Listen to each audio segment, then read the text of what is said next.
Si l'on pense connaître par cœur les règles pour réussir sur YouTube, eh bien, il est peut-être temps de tout revoir. Le guide a complètement, mais alors complètement changé.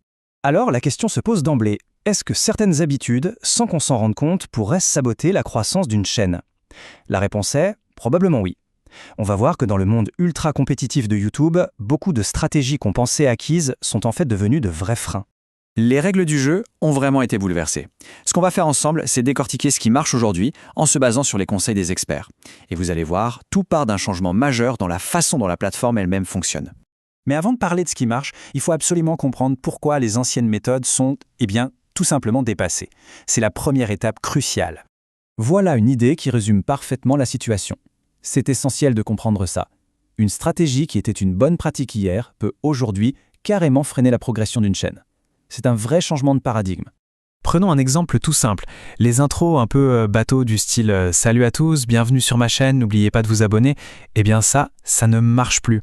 On perd l'attention des gens dans les toutes premières secondes qui sont pourtant les plus précieuses. Bon, d'accord. Si toutes ces anciennes règles sont obsolètes, alors vers quoi faut-il se tourner? Quel est le nouvel objectif, le nouveau Graal sur la plateforme?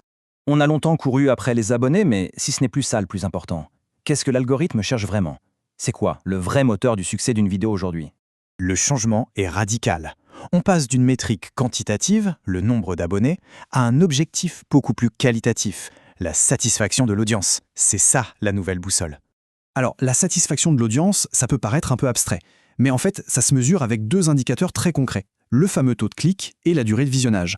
Et la très bonne nouvelle, c'est que n'importe qui, même avec une toute petite chaîne, peut jouer sur ces deux leviers.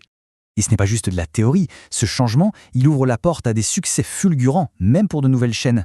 La preuve, des chaînes comme Ego ont réussi l'exploit de faire plus d'1 million de vues dès leur toute première vidéo. Incroyable, non? Ok, donc le cap est fixé, la satisfaction de l'audience. Concrètement, ça change quoi dans la façon de penser et de créer son contenu? Repensons un peu la stratégie. Regardez ce chiffre, il est assez parlant. 50%, c'est en moyenne le nombre de spectateurs qu'on perd dans les 15 premières secondes. La moitié, ça veut dire que l'intro, l'accroche, ce n'est pas juste important, c'est absolument vital. Et puis, il y a la grande question des shorts. C'est vrai, ils peuvent devenir viraux très vite et toucher énormément de monde. Mais est-ce que ça suffit pour bâtir une communauté fidèle qui va ensuite regarder des formats plus longs? Pas toujours.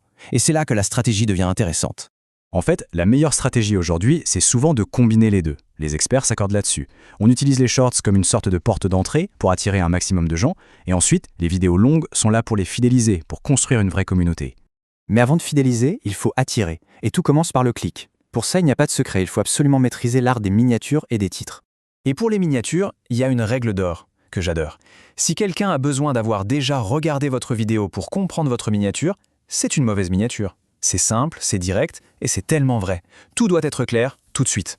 Et justement, pour aider les créateurs, YouTube déploie un nouvel outil super intéressant. Ça s'appelle Tester et comparer, et ça permet de faire quelque chose dont beaucoup de créateurs rêvaient. Tester plusieurs miniatures pour une seule vidéo. Le fonctionnement est simple, on propose jusqu'à 3 miniatures, YouTube les montre à différentes personnes et choisit la meilleure. Mais c'est là que ça devient fascinant. La miniature gagnante, ce n'est pas celle qui a le plus de clics. Non, c'est celle qui amène le plus de temps de visionnage. En gros, YouTube ne récompense pas le piège à clics, mais la miniature qui promet quelque chose que la vidéo délivre vraiment. C'est un signal hyper fort. Ok, dernière grande partie. Pour que le succès dure, il ne suffit pas d'avoir de bonnes idées. Il faut un plan, il faut analyser, il faut comprendre ce qui se passe pour pouvoir progresser.